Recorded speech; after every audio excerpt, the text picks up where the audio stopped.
Perfect, thank you.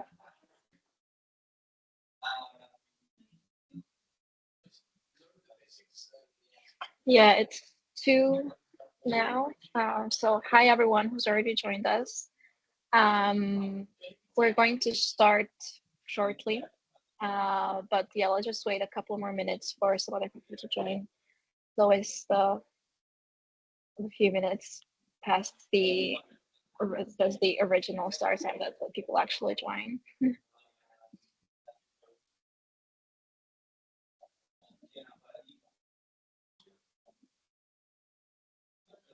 Yeah, I saw the article today, Prantar, in the EIT manufacturing. Quite nice. Thanks. Yeah.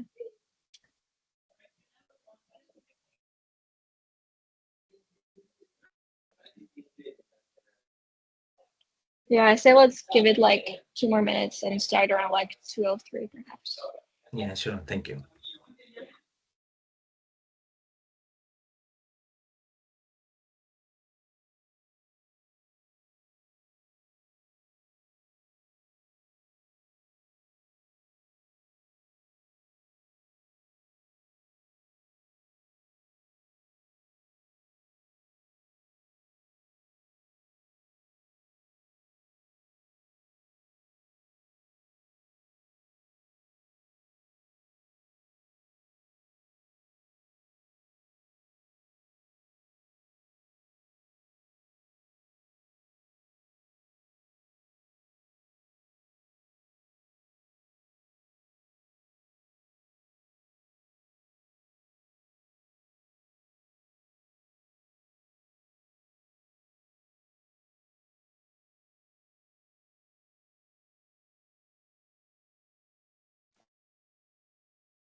Okay, let's give it a 1 more minute.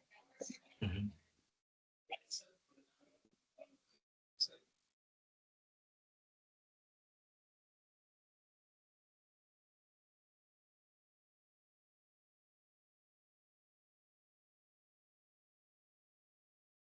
For the ones who have joined, maybe it might be nice to know where they are from. If we could have in a chat, maybe just so that I can tailor the conversation a bit more um, towards your context specifically. So if you're in the chat, maybe if everyone can put in where they are from in terms of university or in the industry or background. Yeah, that'll be very nice.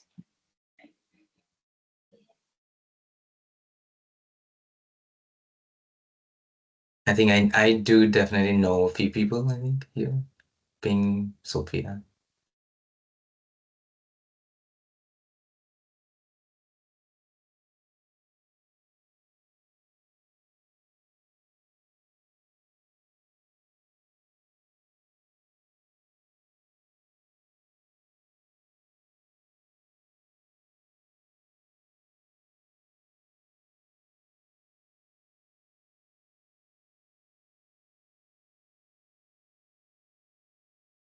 Right, so far quite academic. Mm-hmm.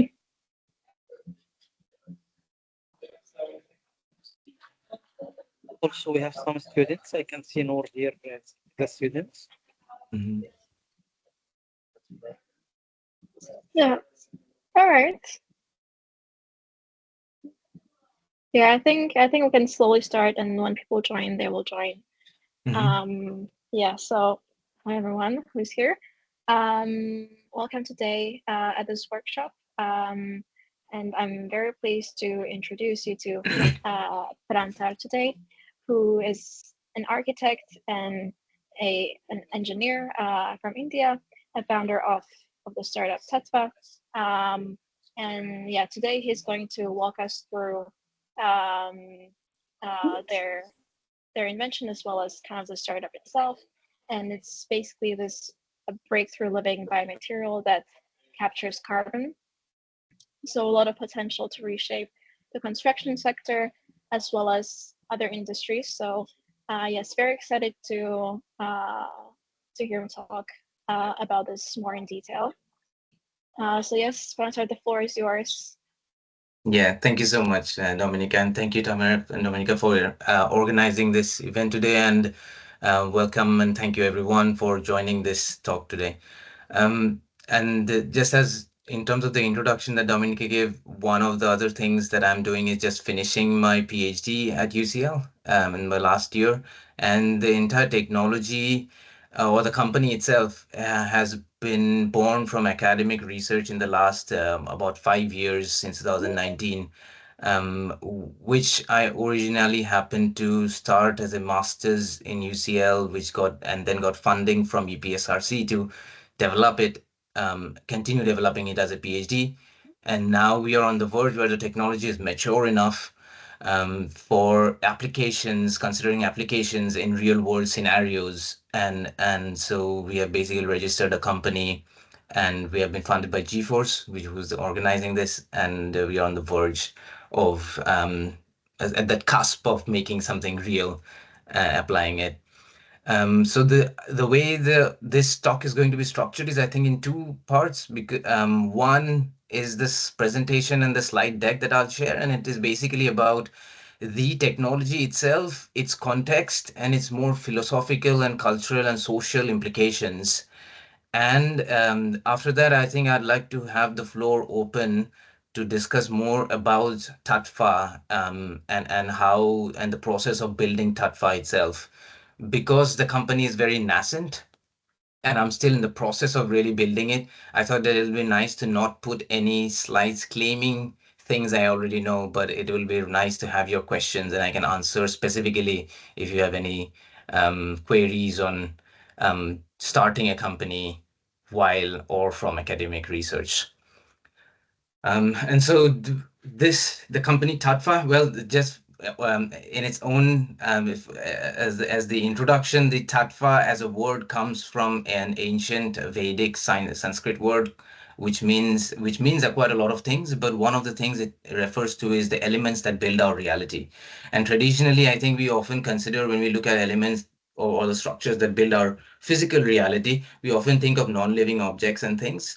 But I think we have left out, for a good wide reason, the living organisms and the way living beings are made of, that is cells and tissues. And I think Tattva in this sense is referring to that element of our physical reality.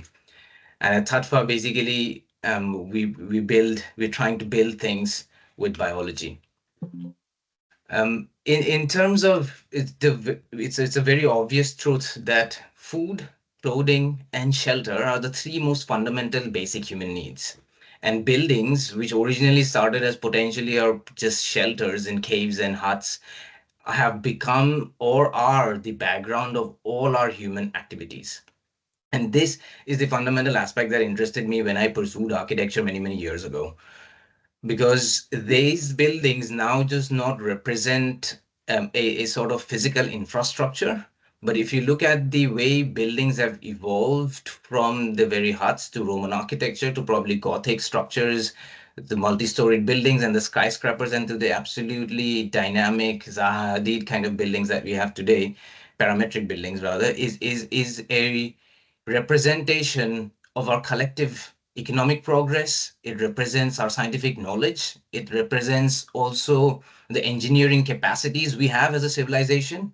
And it also represents our cultural values and psychological preferences to a certain degree. The kind of buildings we liked maybe 500, 700 years ago, like the Gothic churches, are no more in fashion anymore.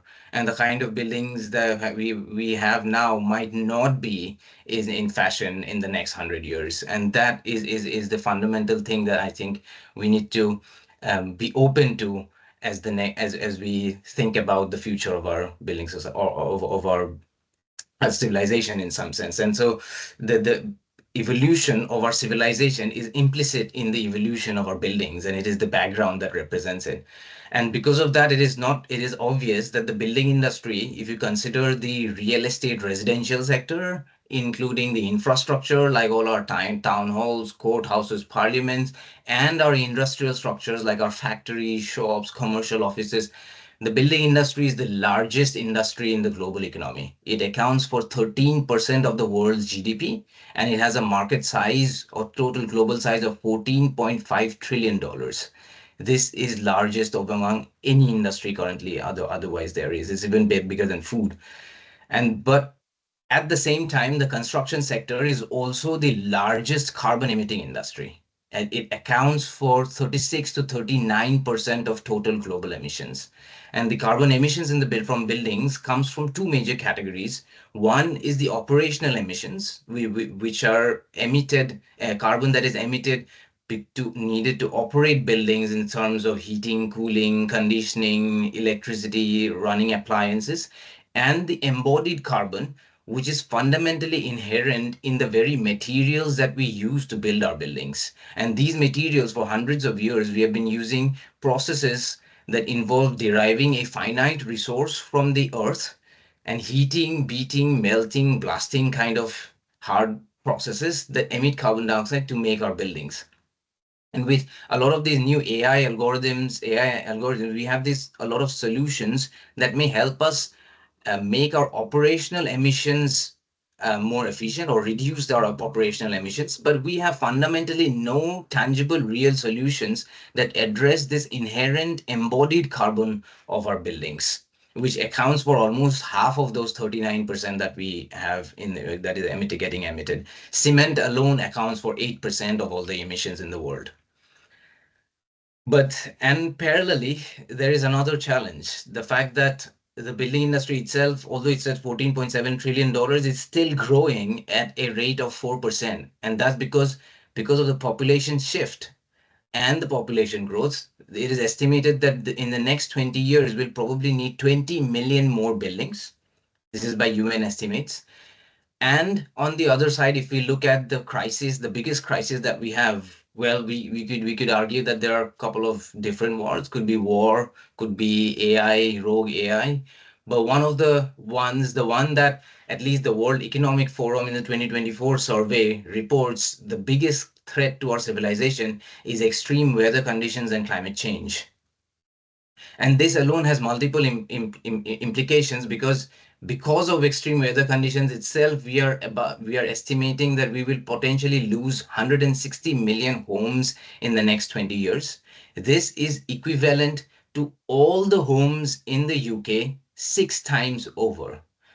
So the challenge in front of us in the next 20 years is massive.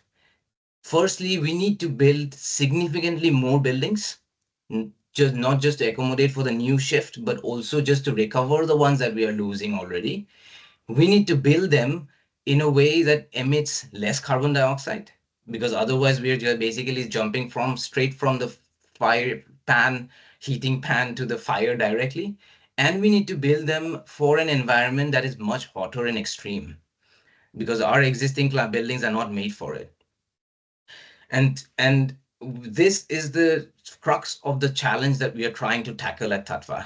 And the way we think that we can tackle this is by looking at how biological systems already build how biological organisms already build structural systems. For example, like bones, teeth, shells, horns, and these in fact, our own bodies make these structural systems in a much more fundamentally sustainable process. And that process is called biomineralization.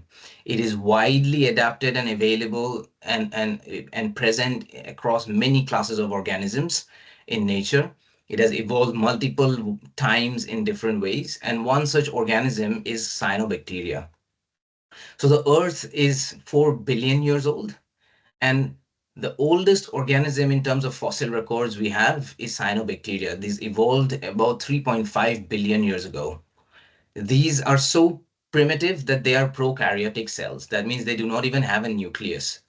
And these organisms are the photosynthetic precursors of plants, and they are still, even today, the largest contributor to the atmospheric oxygen we have. It is not the Amazon forest. If you look at the research properly, it is coming from all the planktons and the cyanobacteria, the greatest contribution of our oxygen in the planet. These organisms have evolved at a time in 3.5 billion years ago when the atmospheric oxygen was 40%, that is 10 times higher than what we have now, by about 4%. And these organisms have survived 6 mass extinctions on Earth. And so it is quite obvious that these organisms are built to withstand the kind of climate that we are going to face, which is a high carbon environment and potentially a lot of destruction and climatic change. This is the potential of cyanobacteria that I got really interested in when I first came across them in 2019.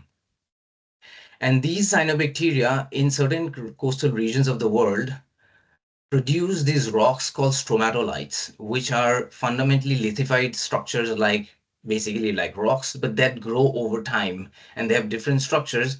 But these are made from communities of cyanobacteria where there, and it is understood, quite well understood, that the cyanobacteria are able to release an enzyme called carbonic anhydrase that precipitates or catalyzes the conversion of calcium carbonate formation. And this calcium carbonate is the fundamental form of cement. It's a binder. And they bind this natural sand in the ocean and in the coastal regions, and they form these rocks over time. But these rocks take thousands of years to grow because they form one micro layer thickness at a time. And so it's a micro deposition happening over thousands of years. What we were interested in, where when I started this research, was in the idea of artificial tissue engineering techniques. And in artificial tissue engineering involves basically growing complex mammalian cells in a defined structure that, and it is also really just used in the medical field to potentially heal or replace sort of parts of organs. But this process involves giving the cells a sort of specifically designed molecular scaffold, and that gives them a sort of, it's like a microstructure where the cells are able to colonize and grow in a volumetric manner. Tissue engineering, this technique has never been tried outside of mammalian cells before this, in generally, because there was no need. But we hypothesized the process that what if we find a potential technique, a scaffold for cyanobacteria, could we enable and transform their growth behavior and harness their ability to sequester these minerals in a much shorter time span? Because the challenge was not physical, not chemical, it was physical, because the enzymatic process of carbonic anhydrase is known to be one of the most fastest acting enzymes in nature. It can convert about 10 to the power 6, which is a million carbon atoms per second. But the main challenge was the fact that it just grows one micro layer deposition at a time, and so it takes thousands of years. And this is what the major breakthrough that we were able to achieve. We basically were able to develop a type of scaffold system derived completely from organic polymers like cellulose, and which basically transforms the growth behavior of this bacteria from a two-dimensional film into a three-dimensional volumetric tissue. And by controlling the physiochemical parameters, the heat, the light, temperature, humidity factors, and as well as the chemical composition of the tissue itself, we are able to harness its ability to sequester the carbon dioxide and create these minerals in a much shorter time span. And that time span today, in currently what we have, is basically 2 weeks, which is opposed to thousands of years in nature. And what we were able to derive is this engineered living material. And engineered living material is a new domain of research that's just been less than a decade in academic research as well. These are basically materials whose properties are embedded with living cells within them. And this is a new type of engineered living material that we cannot directly compare. Its properties is not we cannot compare the properties directly to any existing material, but you can look at specific properties and compare them specifically. Firstly, with this material is lightweight and high strength. So it has about the same strength as a low class brick, about 3 megapascals. That means it can take 3 tons without failure, but it is 5 times lighter than a traditional brick. And then it has, what we have found is that it has exceptional, in fact, heat insulation capacity. It has a thermal conductivity of 0.03 watts per meter Kelvin. Anybody who's probably from background of material science or construction, he'd understand that this 0.03 watts per meter Kelvin is basically at the topmost range of the insulation materials that we use in the building industry and outside it. The only thing higher in insulation than this is potentially vacuum and really very specific types of very rare types of aerogel like structures.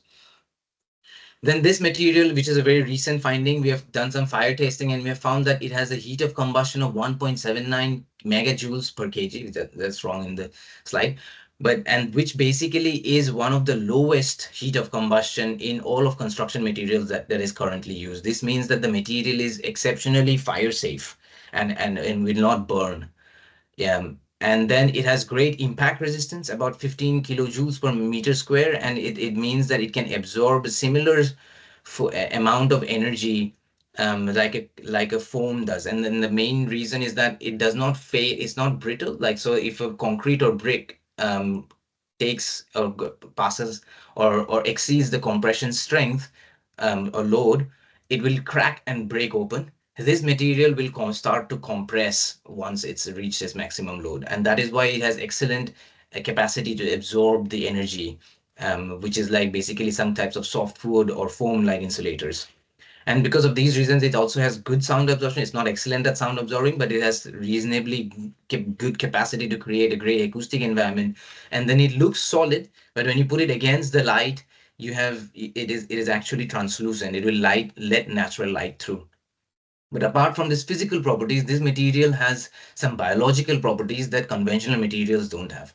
Firstly, the fact that the cells are photosynthetic, they are able to sequester carbon dioxide or convert carbon dioxide into their own biomass.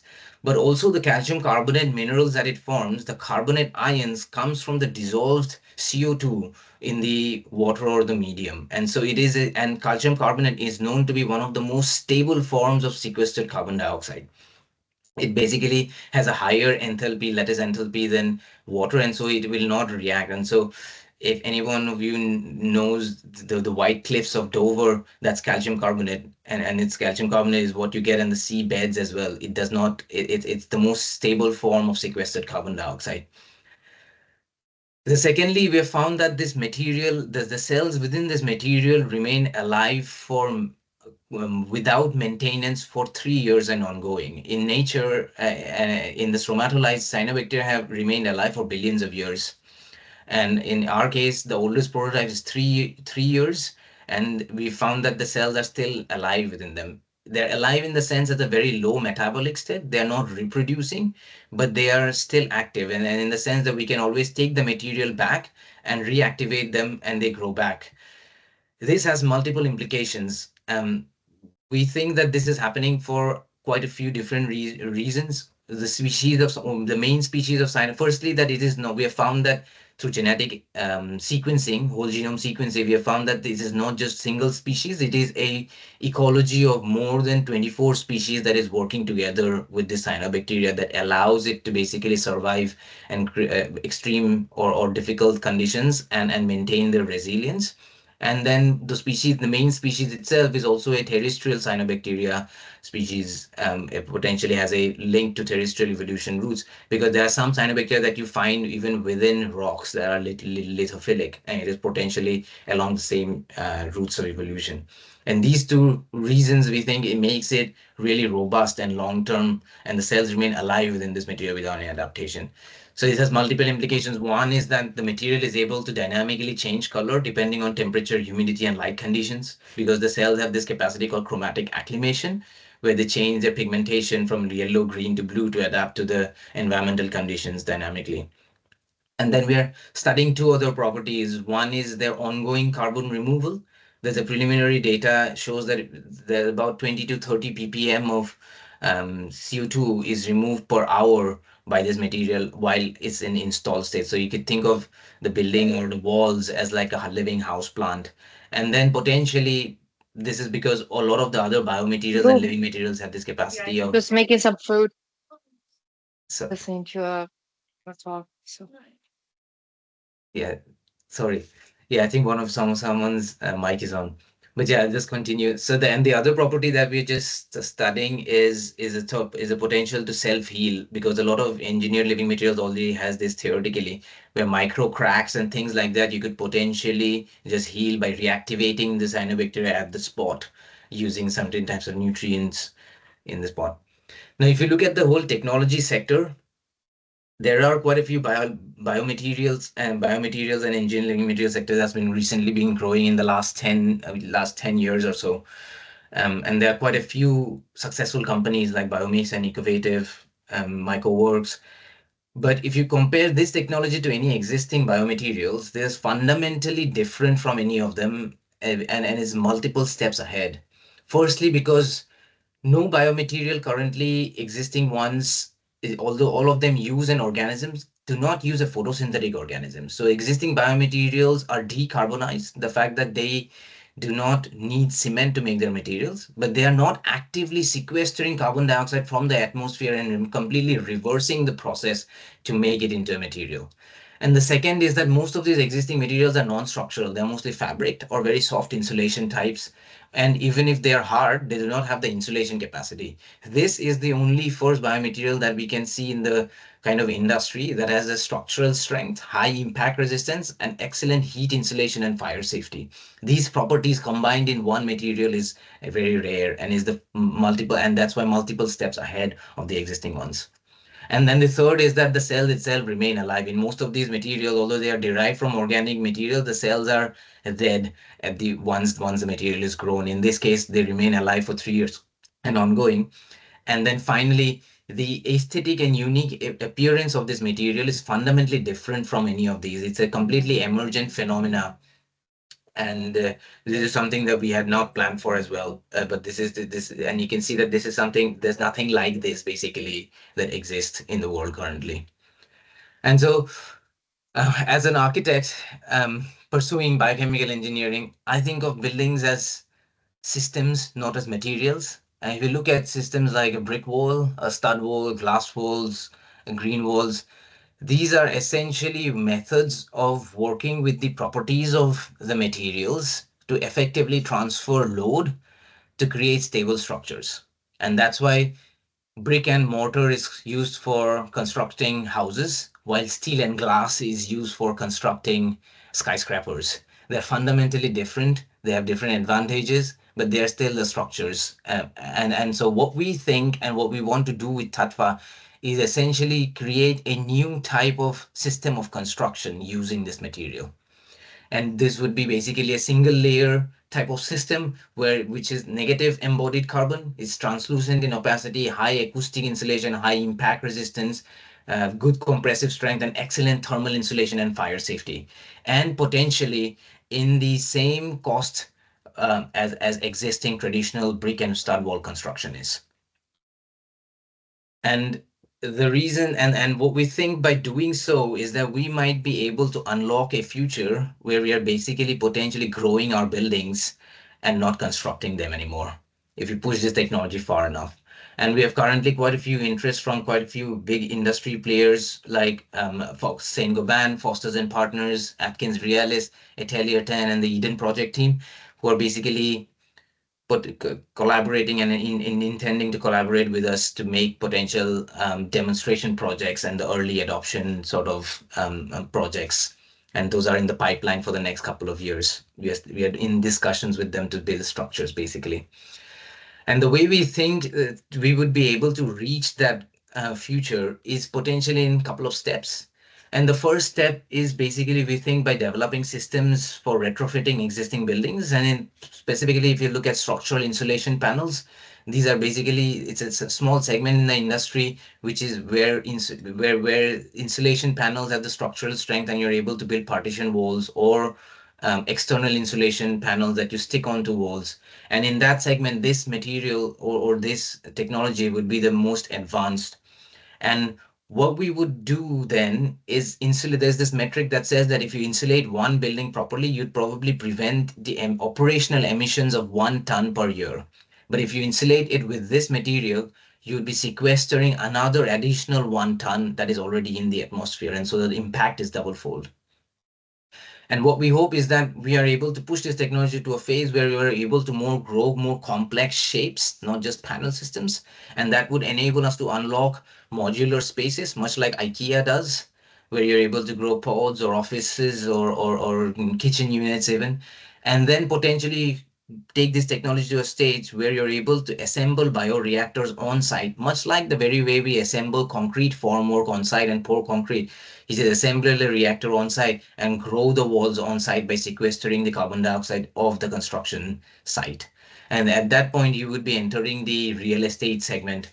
And we hopefully Tattva is able to be the first company in the world that is offering grown buildings as such.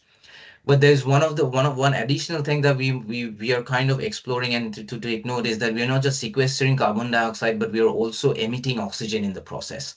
And so we are currently in discussion with Fosters and partners who are who are designing the lunar base for NASA, and discussing the potential of using this method as as generating the life support oxygen needed for astronauts while we are constructing the bases. There are technically many hurdles, but theoretically, there are a lot of boxes that this technology ticks. Firstly, because cyanobacteria is considered in the astrobiological research to be potentially one of the first terraforming agents possible because they were the first on Earth as well. And then some of the raw materials like silica, the moon is already made out of it, and it's one of the most abundant minerals all across the universe that goes into producing this. So all you would need to do is basically transport the cyanobacteria and grow them, and the reactors to grow them. Where we are at is TRL level 6. If for those of you who are not aware of the technology readiness levels, this is a metric that NASA uses to potentially deploy any new technology into the real world. And there are 9 levels of development. Level 3 is a sort of proof of concept. Level 4 is testing of the technology in lab phase. Level 5 is testing it and demonstrating it in a sort of environment. And level 6 is kind of proving and showing it in a more relevant environment and testing it in an outdoor condition. And so we have basically been able to develop a solid state photobioreactor. This is a completely purpose-built reactor system that does not exist in the industry currently. And this was purpose-built for the process. This has enabled us to basically now grow 1 meter size panels in less than 2 weeks time. And we have demonstrated 4 of these large-scale 1 meter panels in a pavilion called the Bioscope at St. Andrews Botanic Garden in collaboration with Studio Bioscene, which is run by Dr. Brenda Parker and Marcus Cruz, who are my supervisors at UCL. And we have also de-risked the technology. So we have done basic whole genome sequencing of the bacterial species and the ecology, and also biohazard toxicity analysis. And we've confirmed that there is absolutely no biohazard risk of this organisms of the microbial ecology. And we've also done the basic fire tests like bomb calorimetric test, and it has proven that there is basically also no fire risks of this material. So fundamentally, we know that we will be potentially clear the most basic necessary regulatory clearances for applying this in the industry. We've also tested various fabrication methods with this material. The 2 main methods, one is to grow it into the desired form, and this involves basically digitally shaping it first and modeling it, then creating a purpose-built reactor and growing the material in that reactor to give it shape. And then the other method is to grow it naturally in its whatever shape it wants to grow, then 3D scan it and digitally reconstruct it and modify it and use a sort of robotic milling machine to mill it into the shape that we want. Both of these techniques have different advantages and disadvantages, and depend on which kind of output product or application you want to go for would determine which is more suited for the application. And finally, we have figured out that a way to scale this method. And one of the biggest insights we have had is that the way to think about deploying this or making this product or technology real is to not think of it in terms of existing concrete or cement manufacturing factories, but the way is to think about it in the terms we think of food. And that is because we have found that there is an extreme synergy with farm in the process of farming with this material. Firstly, because of the established supply chain, all the raw material inputs are plant-based, so farmers are already tapped into it. Then the skill set, which is seeding, growing, and harvesting. So if you remove the technical research R&D bit, but only look at the process of growing, which is just seeding it and sort of harvesting it, farmers are already aware and tapped into that skill set, and we are able to therefore train these farmers, which brings down the cost of production drastically. Then the space availability is much cheaper in farms. On-site bio-waste management is readily available. Renewable energy, a lot of farms in the UK and Europe have already established, and the extensive distribution network. So imagine a growing unit outside every city in the farm, and the material is supplied to the construction sites much in the same way food is delivered from the farms to the cities, and thereby basically potentially creating a network of decentralized distributed manufacturing across the world. This is what we have received funding from GeForce currently, and we are on the process in the process of building this. We have a partnership with a farm in Devon in called Elston Farm, which is a old 13 generations old farm, heavily invested in renewable farming processes. And we are basically in the phase of on our way to build a production unit there, and we are hoping that we'll be able to produce about 50 to 100 meter squares in the next 1 year's time, with which we will use with our potential early adopter clients, like the ones who are interested, like Saint-Gobain and Fosters and Partners, to do a few demonstration projects and hopefully obtain the regulatory clearances that are needed to then take the technology to the next phase and towards industrial applications. But in the last few years in my PhD, we have also been able to make another major breakthrough, and that is basically programming or working with the bacteria in a way that programs the output properties of the material. And one fundamental philosophy that is driving the way we do research is to think that living organisms are not physical dead things that you need to modify top down. Living organisms and cells are agential things which have their own responses, and if you're able to interact with them and understands their response parameters, then you're able to in a way communicate with them to get to the output behavior or response that you want. And so this is a image from my PhD research showing 94 cultures of different cyanobacteria species, all treated with different temperatures and humidity and chemical conditions. And you can see that they have different behavioral responses. In some cases, the bacterial films are more centered and a spot. In other cases, they are more flared up and open. And in some cases, they're turning to be yellow. In other cases, they're turning to be blue. And these are just the visual characteristics, but they have similar outputs in their metabolic reactions as well. So some of these is the same species of bacteria, cyanobacteria, but they are able to sequester different amounts of carbon dioxide or produce different types of metabolism. And all of this is potentially doable just by interacting with the bacteria in its language of heat, temperature, light, and chemical conditions. And this has made us realize that this material is not a one type of material. It is essentially a technology with which you can develop many different types of output materials.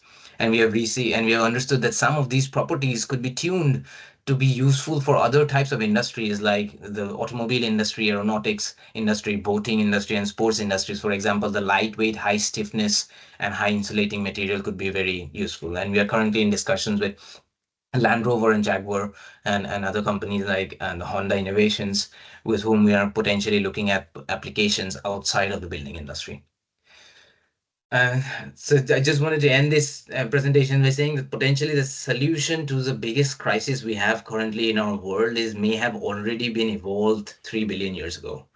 And the buildings of a post-climate crisis world could be grown by the most ancient living things that we have on Earth. But of course, when I discuss this thing with many people in academia and industry, it is just obvious that there are many technical hurdles.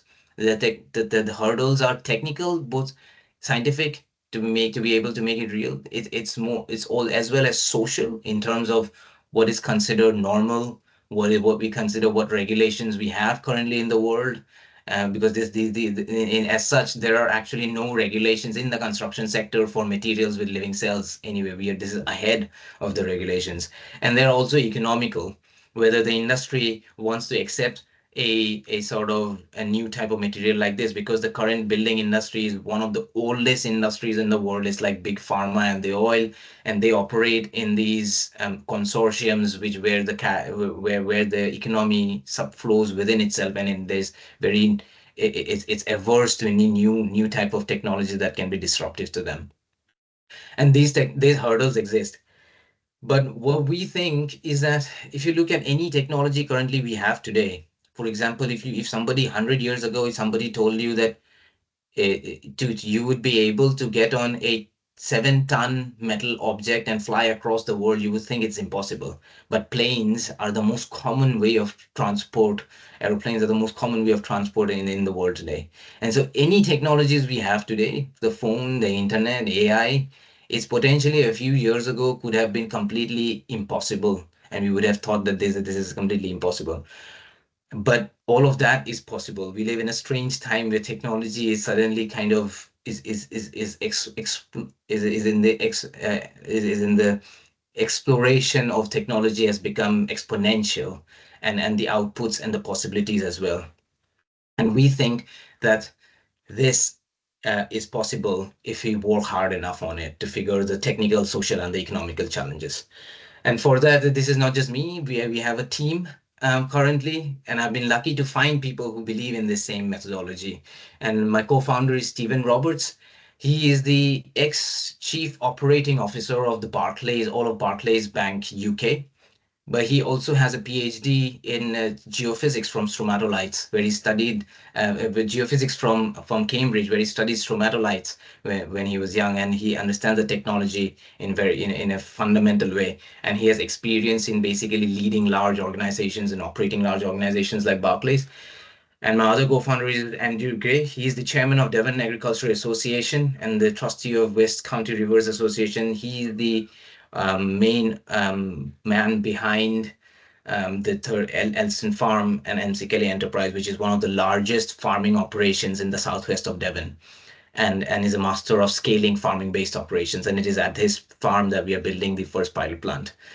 We have Gerard. He is a seasonal entrepreneur in the construction sector with 5 successful exits. Caroline, she's a head of finance. She was previously the head of finance of the University of Exeter, and had Dr. Hannah. She's the head of data science and biophysics. She has a background in natural sciences, chemistry, material science, and nanotechnology and biophysics. And Erica, our head of communications.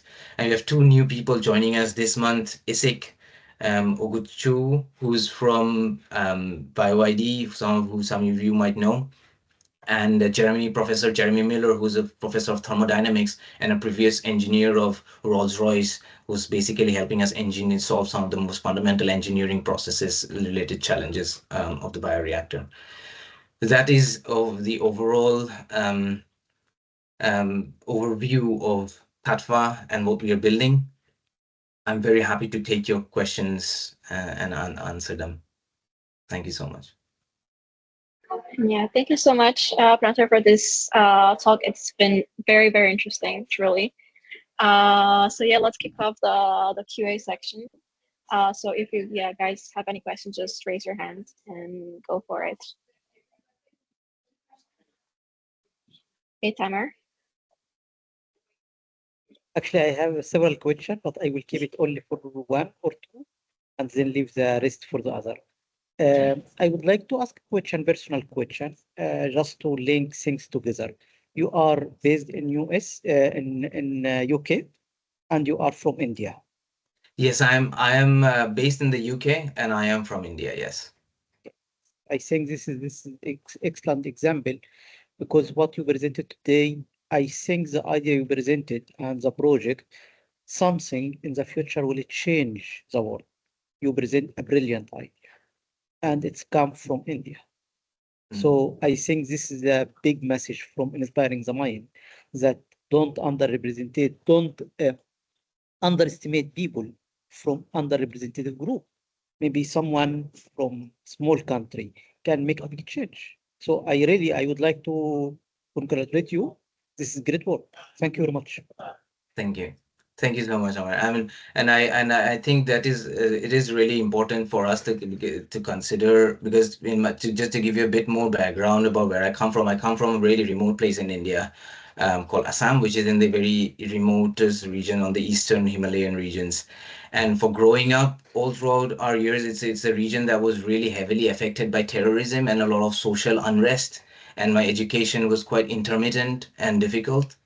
And but I think I would really um, I think I should really say that I was really grateful for the people I found in the UK and specifically at UCL, my supervisors as well. I think there is a structure today present still, where if you work hard and if you have ideas, then the people here do respect it and recognize that. And I think it is, and I'm quite hopeful that this structure still exists, and there are people who cater to that, and it is this. I think that's why it's important to consider that. Thank you. Right. I would have another question. It kind of pertains to the last slide when you talked about kind of the social implications of how it's not currently regulated yet. And kind of all throughout the presentation, I've been thinking about how kind of if there are any ethical considerations that you have here, because I know that, I mean, you said that these organisms don't even have a nucleus, like they're completely primitive and everything, but I was just thinking if that is something that you've been thinking about in your team. Yeah. So in terms of ethical considerations, we first, one couple of things we thought of. One of the major considerations we had was about using a single species, because it's like we know that with a lot of farming based processes nowadays, there's the issue of monocultures, where you grow the same crop everywhere, and then actually that kills biodiversity. Although it looks green, but it kills biodiversity. And so what was one of the major concerns was the ecological concerns of using a single type of bacteria. But the genetic sequencing that we did was a recent update, and we understood that it is actually not a single species, it is multiple species working together, and potentially is actually acquiring more and more into its ecology as time progresses, because it's a naturally growing, evolving thing. And then the second main ecological main sort of ethical considerations we had was to never adopt a principle of genetically modifying the organism, because genetically modifying the organism would be changing its fundamental structure, and then you would be in most engineered living material researchers, you would see that currently they show genetic modification for other applications. But for building industry, if you want to widely apply this in something like buildings, where it's just the background of our world, widely adapting genetically modified organisms would be fundamentally wrong. And that is why the approach to working with this organism was to study, understand its behavior, its innate tendencies, and then to work with those tendencies to get some output sort of properties. And the limitations that we might have with these properties, there's always a chance that we can get them by other species. There are about more than 8,000 cyanobacteria species which we are yet to basically explore through this process. And that's how we think we would grow, but never do genetic modification. Right. Thanks for the answer. That's interesting. Thank Okay. you. Nagaraj, I think was the first. I'm so sorry for butchering your name probably. Thank you. And Prantar, that was a brilliant presentation and really, Thank really you. inspiring. Great work. Well done, and wishing you a really bright future. Thank you. I am Veena from Australia, basically from India, originally from India, Bangalore. I see. And I'm working on a very similar project. So I come from CSIRO, which is the Commonwealth Scientific Industrial Research Organization, which is the Australia's national science agency. So I'm basically leading a project. It's part of a larger program called Carbon Lock program. So we're looking at different ways of carbon dioxide removal from the atmosphere, and it's very, very similar to what you've been doing. So drawing inspiration from stromatolites, trying to do construct engineered stromatolites, and augmenting that scaffold structure. So it's I think you've done a brilliant job, like coming together of biology and engineering. My question was, with the cyanobacterial strains that you've used, are they native to the stromatolites that you find in the UK? And the second question was, did you have any problems with contamination?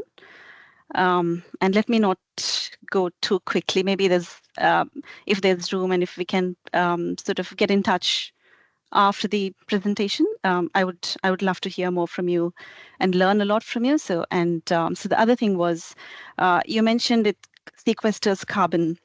You quantified the carbon dioxide that's being removed from the atmosphere. So as a microbiologist, I would say that when biomineralization occurs, because there's energy consumption, and for each mole of CO2 or each mole of calcium carbonate that's formed, there's also CO2 that's being released into the atmosphere. So have you taken steps to quantify how much of CO2 was absorbed, how much was converted to carbonate, and how much was released back? So we have that negative balance in your culture experiments. So that was my question. Yeah, thank you. Thank you, Veena, for the questions. They're very nice questions. Firstly, I'll go from the last one first in terms of the carbon sequestration. So I'm quite aware that the carbon sequestration that happens is in 4 different forms, which is what you mentioned. One is the released carbon dioxide. The other one, it can also actually be in the biomass of the cells itself that grows and multiplies. The other one is in the sort of polymeric saccharides that it produces, which are basically sugar-based compounds and forms of carbon that it generates. And the third one is calcium carbonate minerals itself. And so we have been able to quantify the three three of them, which is the calcium carbonate minerals, the polysaccharides, and the biomass, but not quantify the one's amount that is actually released in terms of BVOCs, basically volatile compounds. And so that, of course, is something that needs to be taken into consideration say, meaning whether this is a carbon negative process as such or not. But what we know fundamentally is that the other 3 is easy to calculate because the net gain in mass in the material, the input raw materials that you put, and after the cyanobacteria have grown, there is a direct and obvious growth in mass. And that mass, when we basically do elemental analysis and mineral analysis, we basically understand that it's coming from some forms of carbon dioxide. So in a larger process, it's just definitely difficult to say, because we'll have to do a life cycle analysis, and also that cycle analysis has to be happening at this scaled up process in terms of the entire production process and where things come from, and only then we'll know whether it's a carbon negative process. But we definitely know that we are sequestering some amount of carbon from the atmosphere into the material, because just the weight is higher. And that itself, that is quite sure that it is happening. But carbon negative process is quite hard to get, because I think it's like the spent fuel. Carbon is like the spent fuel. Almost every process we do emits carbon dioxide. Even we are releasing carbon dioxide at the moment. And so I think it's a more difficult challenge. And I think we don't have appropriate means of measuring carbon dioxide as well. No standardized forms of measuring carbon dioxide as well, which is another big problem I think in terms of this whole carbon industry as such. And I think that's the biggest challenge. That is the major challenge, because I think for so many years we have just done things and never kind of developed a system of measuring carbon. And now we are faced with this challenge of how do we measure it. And I think that is where all the carbon credits market and everything currently is going through a bit of backlash, because people are using metrics that are not straightforward, realistic. True. But in terms of the estimates that we have is based on the estimates that we know in terms of the mass gain per unit volume of the material. So we are not claiming that this is a carbon negative, but we know that it is a carbon sequestering one, and we know how much per volume of the material we are able to sequester in the volume. And so that is the estimate that we are using currently. Okay. And then in terms of, yes, of course, you feel free to send me a mail in my Tattva email ID. It's prantar@tattva.bio. And in terms of contact. And in terms of contamination, strangely enough, actually, we've had few, but not a lot of issues with contamination. And I think, again, it is, I think, related to the fact that it is not a single species, but an ecology of species. And when we do the genetic analysis, whole genome sequencing, we have found certain types of genes which are quite even antibiotic resistance genes, and certain types of protective mold protective genes that basically are related to metabolites that might protect itself against molds.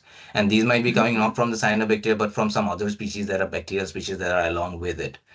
But there are certain types of molds that we have found once in a while, and that is definitely so it's not a big problem when we are doing it at small scale, but when we do it at large scale, then it's basically one of the challenges or hurdles of scaling up.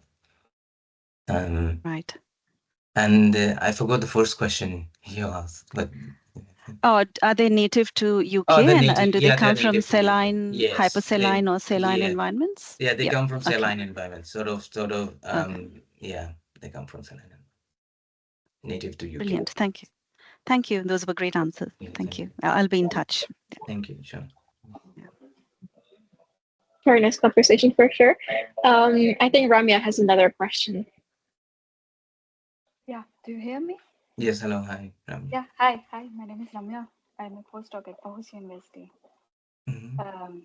And yeah, excellent presentation. I was just curious. I wanted to see what you do, and it's not related my work, but I had a few questions that, yeah, first thing was similar to what Veena asked, like, how do you know if your samples don't get contaminated, especially when you install?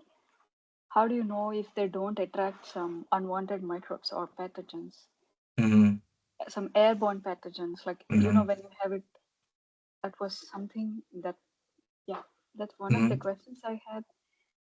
And then I also had a similar question with Veena, that do you think this consortia can also survive in, like, say, Africa, or where places where there's hot weather? And do you think, how do you maintain the consortia in different environments? Yes, thank you. That's again a very important question. So now what we have established is we have established a partnership with the UK Health and Safety Executive. It is the UK's primary health and safety regulatory body, and they have different departments. And our first priority, basically, we are looking at is to understand the impact on the air quality when the material is installed, and the other aspect of these other, that there are no harmful aspects going on that are invisible to us. Because most of the research that I have done personally is basically about, and the data I have is about, what happens to the material while it is growing, and all the information about what happens after it has grown and when you install it and use it as a product is quite difficult to gather, because firstly, because the material itself is new, so only a lot of these things you can only study in time.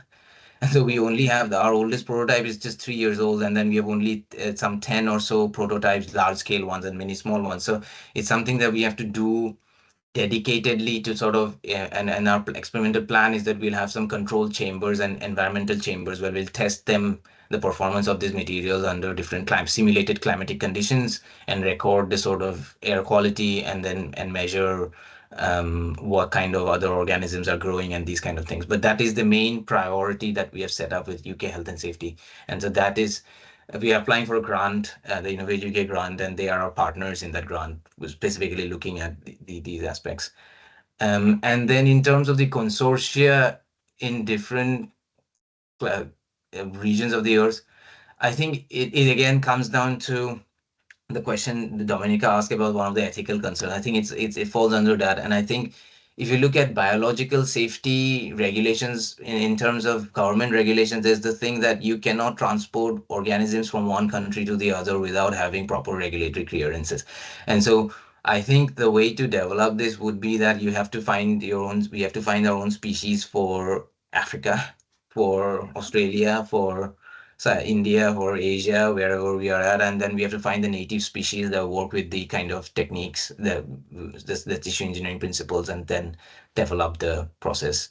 So every country or every region, not every country or region, it's not a political boundary. I think it's a more a climatic boundary. Yeah. And for every climatic region, you would have a different type of species that grows. And also heritage value. Of course, in Australia, it's different because they're high Yeah, heritage value and they are classified as threatened, I see. critically endangered communities, I see. and also the Aboriginal, the indigenous communities that are considered as traditional owners and custodians of the land.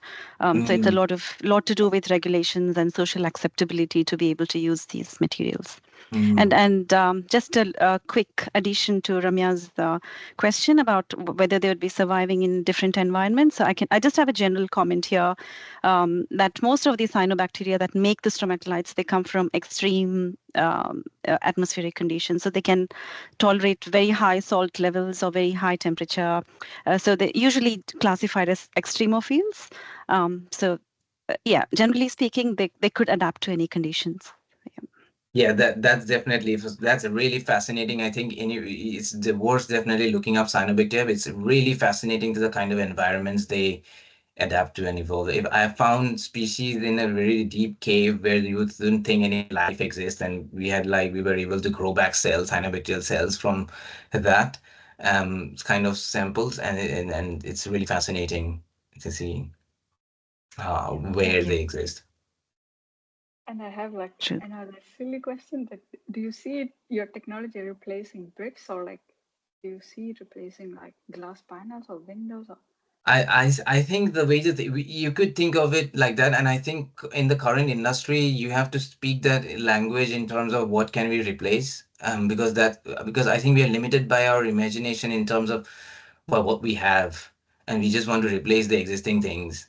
But it's the common thing about it's the common story about very famous story about the Apple um, the pod which didn't exist before, and Steve Jobs created it, and then you think, oh, we need this thing. And so I think is the way to think about it is when we have a new technology or a property like this, and because it has its own properties, is to think of it is in a new system of construction rather than to think of it as in replacing an existing brick or existing panel. It's not, it doesn't fit. You can make it fit it, but I think its greatest potential will be uncovered if we develop the system based on its own properties.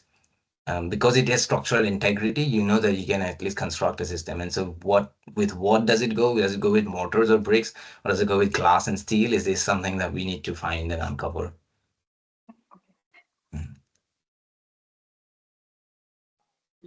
All right. We've hit the hour mark already. So unless I don't know anyone has any questions, this the last chance. 'Cause otherwise, we'd have to probably conclude this session. But yes, it's been very nice, and thank you all for the questions. It's been really insightful, and mainly thanks to you, Prantar, for this workshop. It's been very insightful, and we also got a message. I don't know if you saw from Laura Sheridan, wishing you success and looking forward to seeing new wonderful buildings. Thank you. Yeah, thank you so much, everyone. Yeah, thank you. Have a good day. Yeah. All right. Thanks, Bye. everyone. Yes, bye-bye. Thank you. So, yeah, wishing you a Bye-bye. great day, and come to our next workshop. You can see it on Eventbrite. Okay. Bye, everyone. Bye-bye.